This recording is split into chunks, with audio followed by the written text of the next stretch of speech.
ওগো আল্লাহর নবী পয়গম্বর, আপনি যখন জিহাদের ময়দানে গিয়েছিলেন, আমি আপনার সাথে জিহাদের ময়দানে অবস্থান করেছিলাম। ওগো নবীজি, আপনি যখন জিহাদের ময়দানে চাবুক চালাইতেছিলেন, এমত অবস্থায় একটা চাবুকের আঘাত আমার পিঠের মধ্যে লেগেছে। ওগো আল্লাহর পয়গম্বর নবীজি, ওগো দয়ার নবী আমার, আপনার কাছে আমি ওই দিন থেকে আপনাকে এই আঘাতের প্রতিশোধ, পাল্টা আঘাত নেওয়ার জন্য আমি অপেক্ষায় ছিলাম। ওগো পয়গম্বর, আপনি ওই দিন যে আমাকে আঘাত করেছিলেন, সেই আঘাত আপনাকে আমি ফিরিয়ে দিতে চাই। এই অবস্থা শোনার পরে, এই কথা শোনার সাথে সাথে আবু বকর দাঁড়িয়ে গেলেন, উমর দাঁড়িয়ে গেলেন। আবু বকর ডাক দিয়া বলতেছে, ও সাদ ইবনে আবি ওয়াক্কাস, একটা আঘাত নয়, শত শত আঘাত তুমি আমার পিঠের মধ্যে করো, তারপর আমার নবীর গায়ের মধ্যে আঘাত করিও না।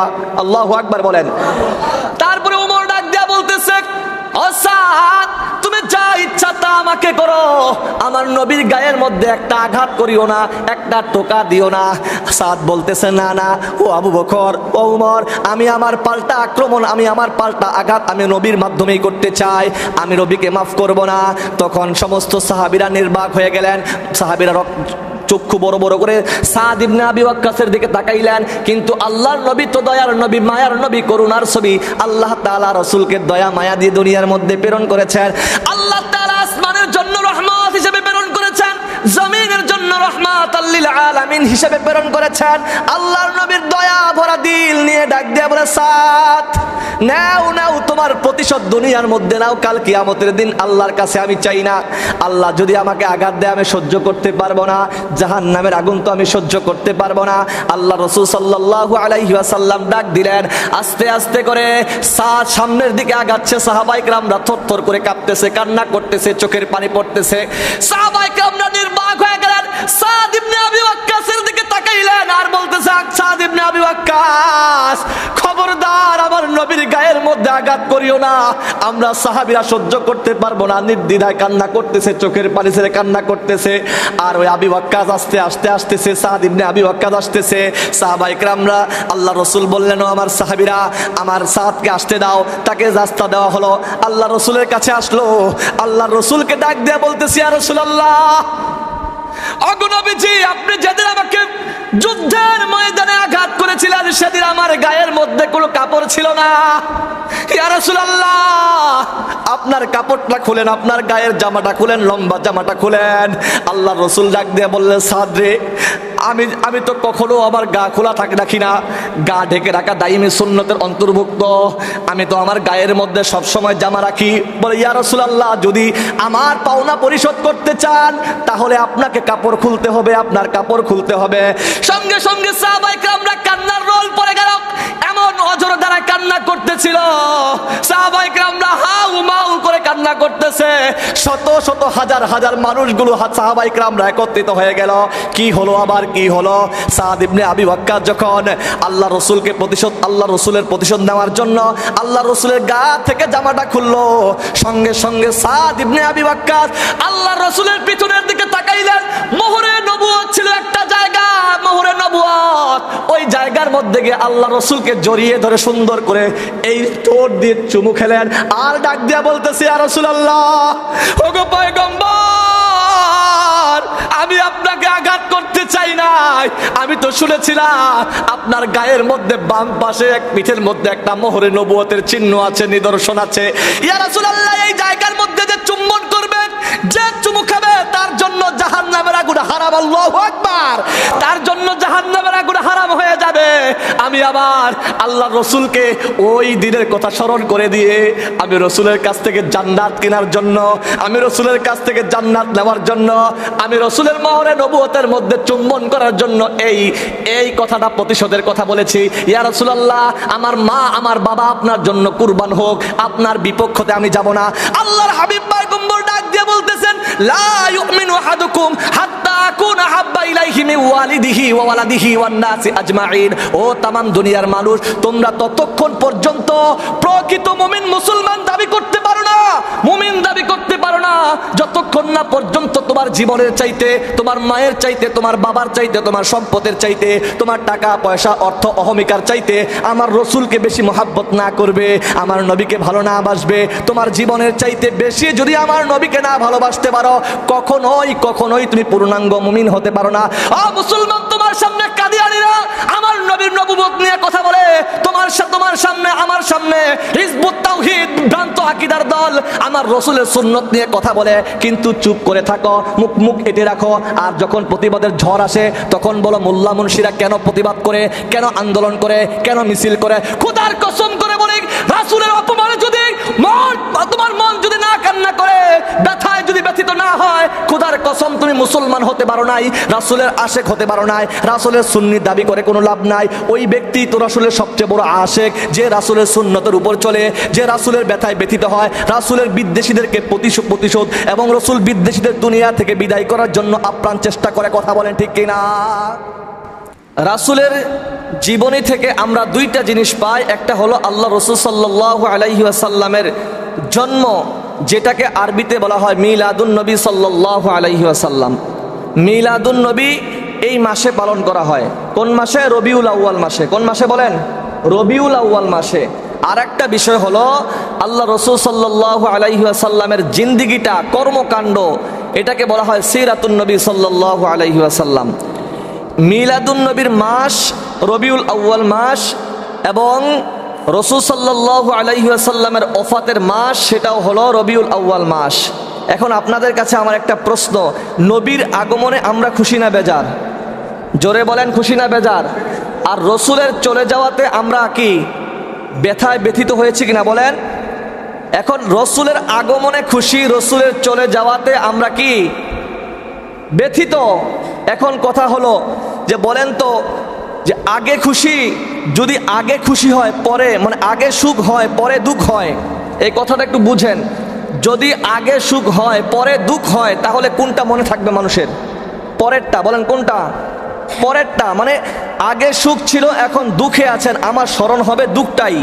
আর আগে দুঃখ ছিল পরে সুখ হলো, তাহলে কোনটা মনে থাকবে বলেন? সুখটাই। বলেন কোনটা? সুখটা। এই কথা বলার কারণ কি? আল্লাহ রাসূল সাল্লাল্লাহু আলাইহি ওয়াসাল্লামের আগমনে আমরা খুশি, আমরা কি? কিন্তু রসুলের চলে যাওয়াতে আমরা কি খুশি না বেজার? বেজার। কিন্তু রসুলের জন্ম আগে হয়েছে, রসুলের চলে যাওয়াটা পরে হয়েছে। বলেন, রসুলের জন্ম আগে হয়েছে, রাসূলের চলে যাওয়াটা পরে হয়েছে। তাহলে আগের চাইতে আগেরটা বেশি স্মরণ থাকে না পরেরটা বেশি স্মরণ থাকে? পরেরটা বেশি স্মরণ থাকে। রাসূলের আগমনে যেভাবে আমরা আলোকিত হয়েছি, খুশি হয়েছি, আনন্দ উপভোগ করেছি, মিলাদকে উদযাপন করেছি, রাসূলের চলে যাওয়াতে আমরা ব্যথায় ব্যথিত হয়েছি। আমরা দুনিয়া থেকে রহমাতাল লিল আলামিনকে দুনিয়া থেকে বিদায় দেওয়ার কষ্ট আমাদের বুকের মধ্যে, দিলের মধ্যে ধারণ করেছি। কথা বলেন ঠিক কিনা? আল্লাহ রাসূলের আম্মা জান হযরতে আমেনা ডাক দিয়া বলতেছে, তামাম দুনিয়ার মানুষ, আমার পেটের মধ্যে যখন মুহাম্মদ রাসূলুল্লাহ সাল্লাল্লাহু আলাইহি ওয়াসাল্লাম, আমি যখন কনসেপ্ট করলাম আমার পেটের মধ্যে, আমি যখন মুহাম্মদকে ধারণ করলাম, গর্ভ ধারণ করলাম, আমি তো দেখেছি মক্কার অনেক যুবক যখন, মক্কার অনেক মানুষ যখন, মক্কার অনেক মা যখন তার পেটের মধ্যে সন্তান জন্ম ধারণ করে, গর্ভ ধারণ করে, দেখা যায় তাদের মায়ের অবস্থা করুণ অবস্থা দেখা যায় তাদের মায়ের পেটের আকৃতি বড় হয়ে যায় এবং তারা ভালো করে খাইতে পারে না, ভালো করে হাঁটতে পারে না, চলতে পারে না, অনেক অসুস্থতার মধ্যে পড়ে যায়। কিন্তু আমি এমন একজন সন্তানকে আমার পেটের মধ্যে ধারণ করেছি, যে সন্তান আমার পেটের মধ্যে আসার সাথে সাথে আমার পেটের আকৃতি কখনো বড় হয় নাই, আমার পেট কখনো মানুষের কাছে প্রদর্শিত হয় নাই, আমার পেট স্বাভাবিক পেটের মতোই ছিল, স্বাভাবিক মানুষের মতোই আমার পেটের আকৃতি ছিল।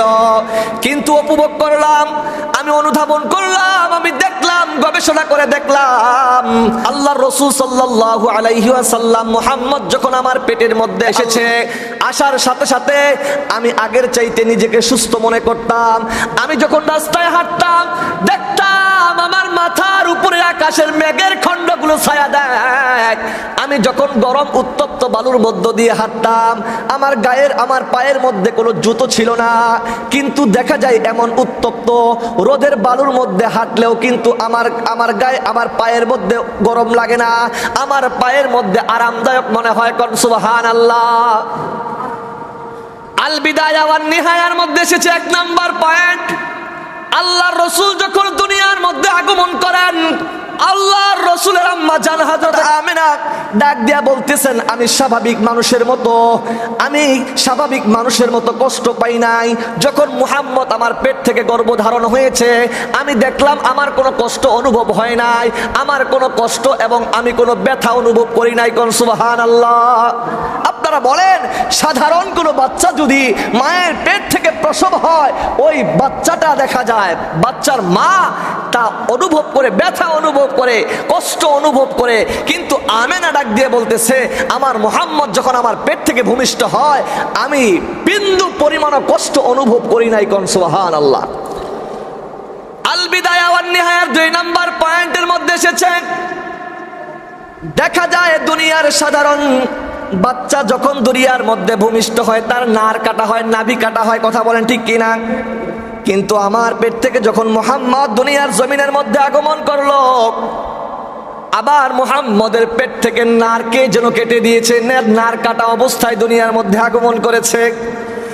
আমার মুহাম্মদ অন্য সাধারণ যুবকের বাচ্চার মতো নয়, আমার সন্তান সাধারণ মানুষের চাইতে অন্যরকম। আমার সন্তান অন্যান্য সন্তানের চাইতে ভিন্ন আকৃতি নিয়ে দুনিয়ার মধ্যে আগমন করেছে।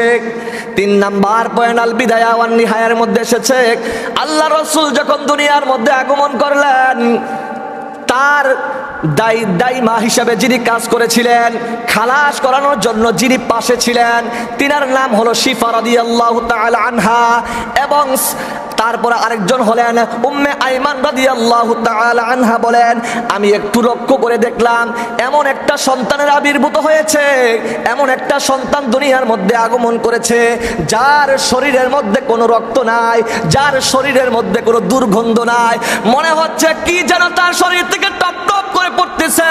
তখন বললেন, আমেনা বলতেছে, মনে হয় জান্নাতের পানি দ্বারা আমার সন্তানকে গোসল করে দুনিয়ার মধ্যে আগমন করা হয়েছে।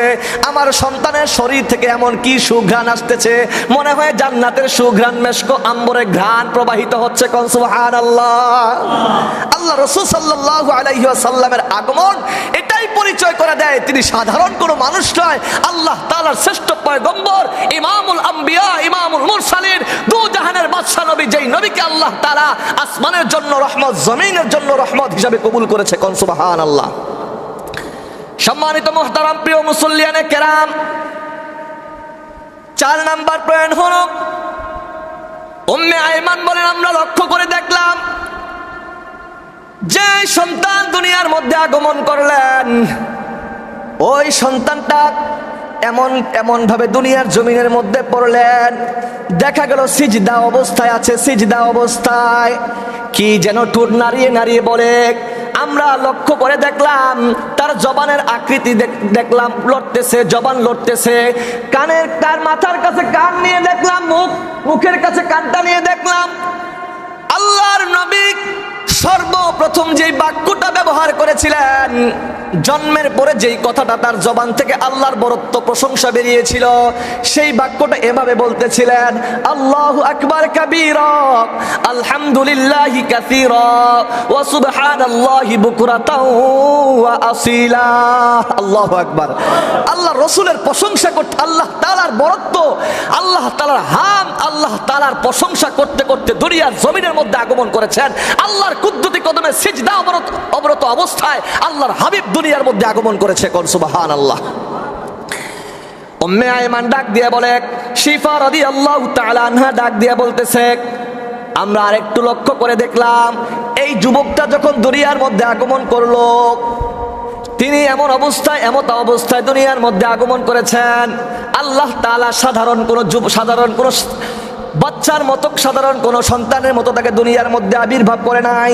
যখন নবী আলাইহিস সালাম দুনিয়ার মধ্যে আগমন করেন, তার আল্লাহ তাআলার পক্ষ থেকে খতনা অবস্থায় দুনিয়ার মধ্যে প্রেরণ করেছেন। খতনা মনে রাখবেন সমস্ত নবী এবং রসুলদের সুন্নত। কোন সুবহানাল্লাহ।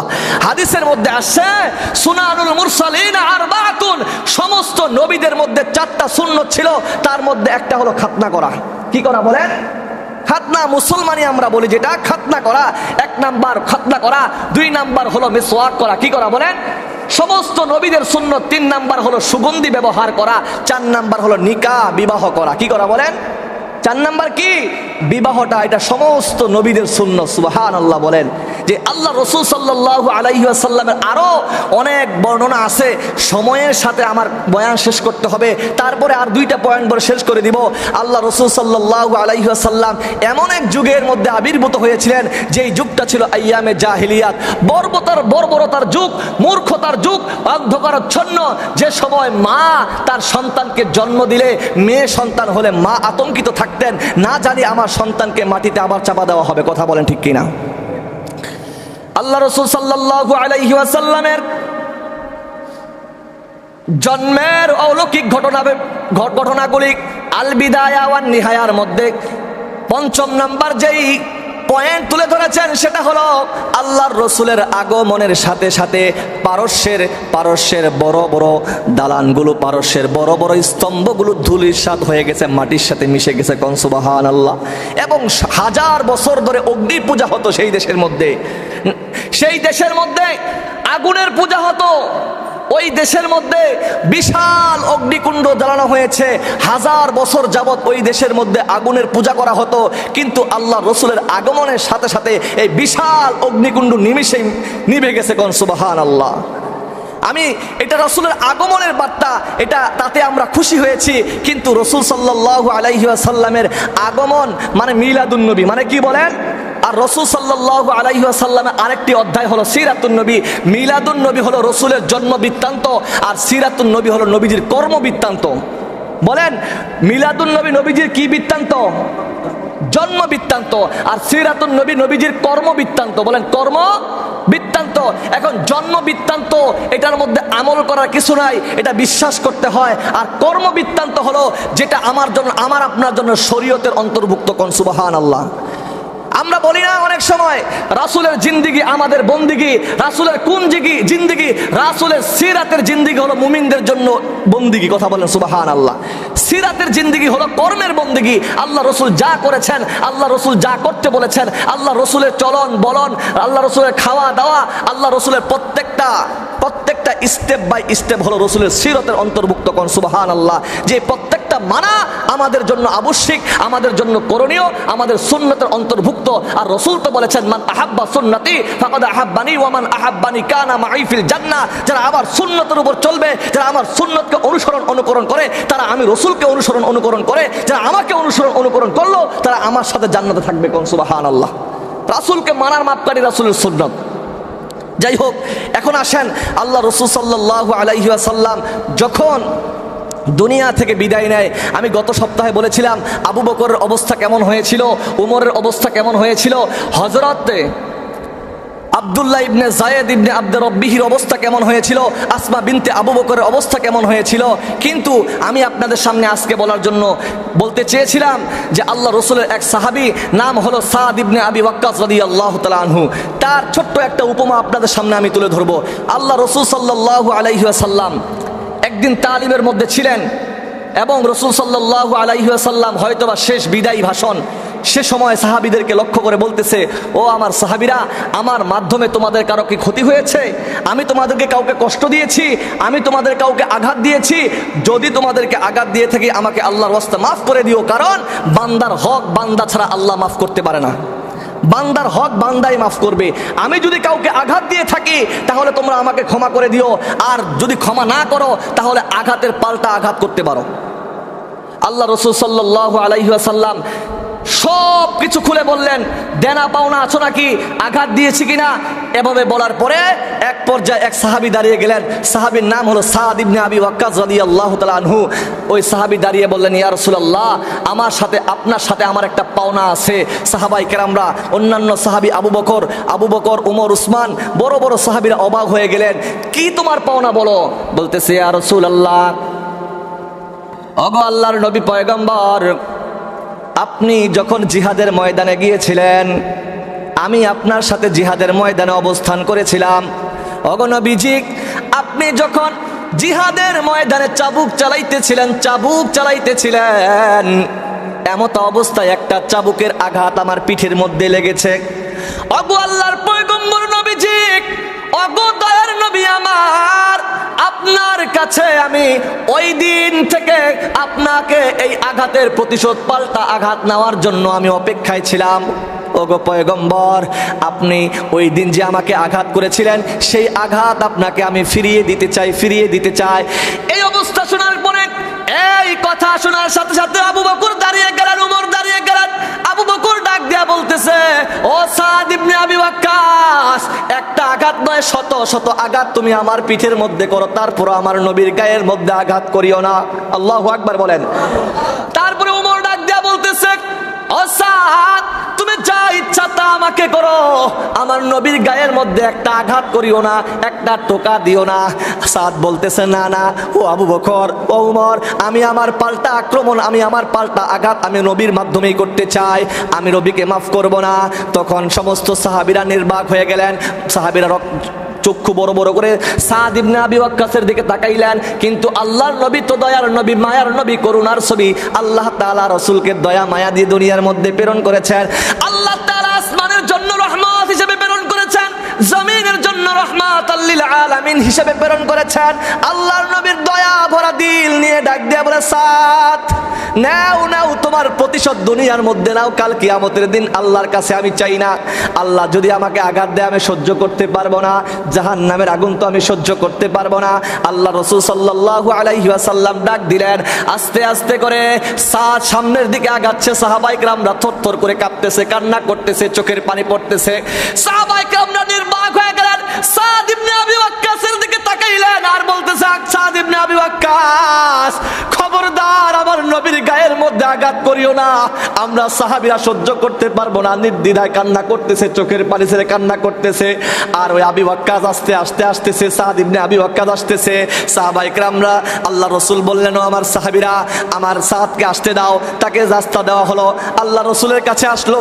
আল্লাহ রাসূলকে ডাক দিয়ে বলতেছি, ইয়া রাসূলুল্লাহ, ওগো নবীজি, আপনি যেদিন আমাকে যুদ্ধের ময়দানে আঘাত করেছিলেন, সেদিন আমার গায়ের মধ্যে কোনো কাপড় ছিল না। ইয়া রাসূলুল্লাহ, আপনার কাপড়টা খুলেন, আপনার গায়ের জামাটা খুলেন, লম্বা জামাটা খুলেন। আল্লাহ রাসূল ডাক দিয়ে বললেন, সাদ রে, আমি তো কখনো আমার গা খোলা রাখি না, গা ঢেকে রাখা দাইমি সুন্নতের অন্তর্ভুক্ত, আমি তো আমার গায়ের মধ্যে সব সময় জামা রাখি। বলে, ইয়া রাসূলুল্লাহ, যদি আমার পাওনা পরিশোধ করতে চান তাহলে আপনাকে কাপড় খুলতে হবে, আপনার কাপড় খুলতে হবে। সঙ্গে সঙ্গে সাহাবায়ে কেরামরা কান্নার রোল পড়ে গেল, এমন অজর দ্বারা কান্না করতেছিল। সাহাবায়ে কেরামরা হাউ মাউ করে কান্না করতেছে। শত শত হাজার হাজার মানুষগুলো সাহাবায়ে কেরামরা একত্রিত হয়ে গেল। কি হলো, আবার কি হলো? সাদ ইবনে আবি ওয়াক্কাস যখন আল্লাহ রসুলের প্রতিশোধ নেওয়ার জন্য আল্লাহ রসুলের গা থেকে জামাটা খুললো, সঙ্গে সঙ্গে সাদ ইবনে আবি ওয়াক্কাস আল্লাহ রসুলের পিছনের দিকে তাকাইলেন। মোহরে নবুয়ত ছিল একটা জায়গা, মোহরে নবুয়ত, ওই জায়গার মধ্যে গিয়ে আল্লাহ রসুলকে জড়িয়ে ধরে সুন্দর করে এই ঠোঁট দিয়ে চুমু খেলেন। আর ডাক দিয়া বলতেছি, ইয়া রাসূলুল্লাহ, ওগো পয়গম্বর, আমি আপনাকে আঘাত করতে চাই নাই, আমি তো শুনেছিলাম আপনার গায়ের মধ্যে বাম পাশে পিঠের মধ্যে একটা মোহরে নবুয়তের চিহ্ন আছে, নিদর্শন আছে। ইয়া রাসূলুল্লাহ, এই জায়গার মধ্যে যে চুম্বন করবেন, যে চুমু খাবে, তার জন্য জাহান্নামের আগুন হারাম। আল্লাহু আকবার, তার জন্য জাহান্নামের আগুন হারাম হয়ে যাবে।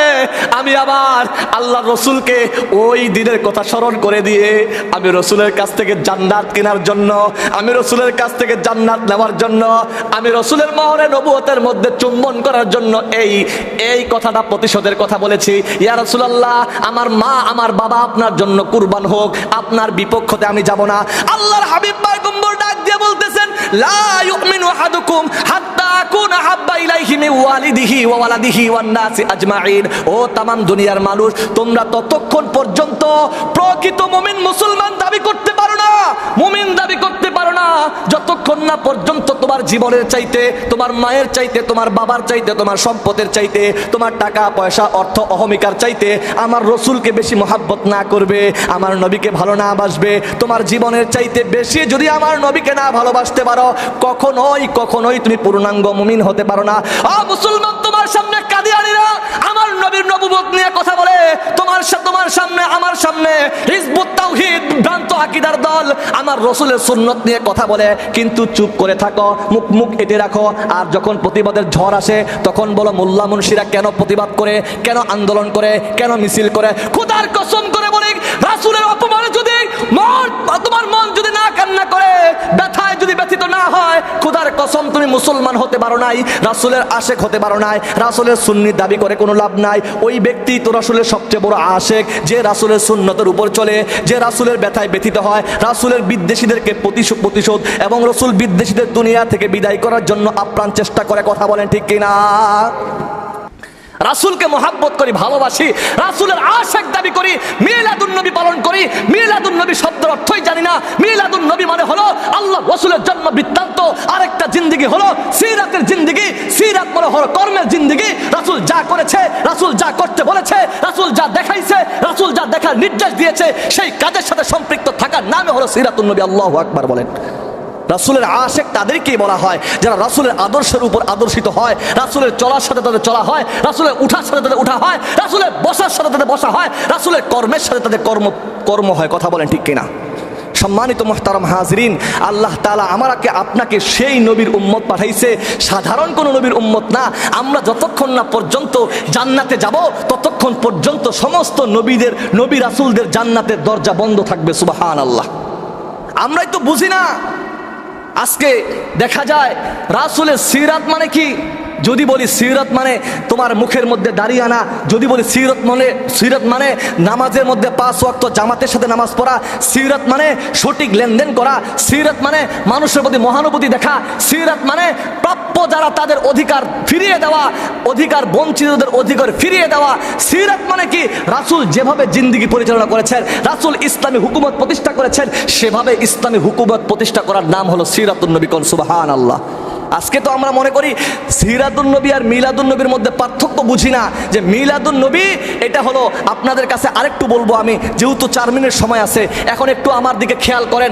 সিরাতুন নবী আর মিলাদুন নবী কি? আমি আপনাদেরকে আগেই বলেছিলাম, আগে সুখ তারপরে দুঃখ। কোনটা মনে থাকে? পরেরটা মনে থাকে, দুঃখ মনে থাকে। কথা বলেন ঠিক কিনা? আগে অনেক টাকার মালিক ছিলেন, এখন আপনি শূন্য হাত হয়ে গেছেন, আপনি একবারে শূন্য হয়ে গেছেন। দেখবেন আপনি বারবার খালি নিজেকে কষ্ট অনুভূত মনে হবে যে আজকে আমার কিছুই নাই, আজকে আমি হতাশ হয়ে গেলাম। কি বলেন ঠিক না? আপনি বাজারে গেছেন, বাজারে যাওয়ার পর আপনি যখন মাছ ধরতে গেলেন, মাছ ধরতে যাওয়ার বিশাল এক শোল মাছ ধরলেন। কি মাছ বলেন? কথা বলেন আমার সাথে, কি মাছ ধরছেন? বিশাল এক শোল মাছ ধরছেন।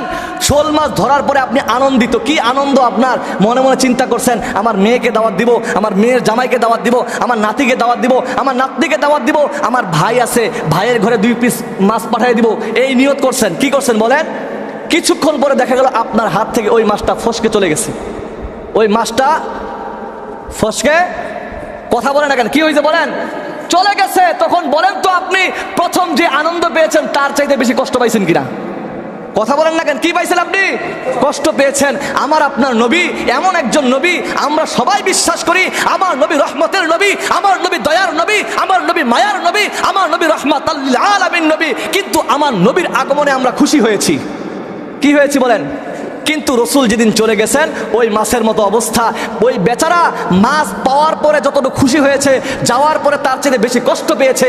আমরা নবীকে পেয়ে, নবীর আশিক হিসাবে, নবীর সুন্নি দাবি করা হিসাবে যতটুকু খুশি হয়েছিলাম, নবীর চলে যাওয়াতে তার চাইতে কোটি কোটি গুণ বেশি কষ্ট পেয়েছি। কথা বলেন ঠিক কিনা?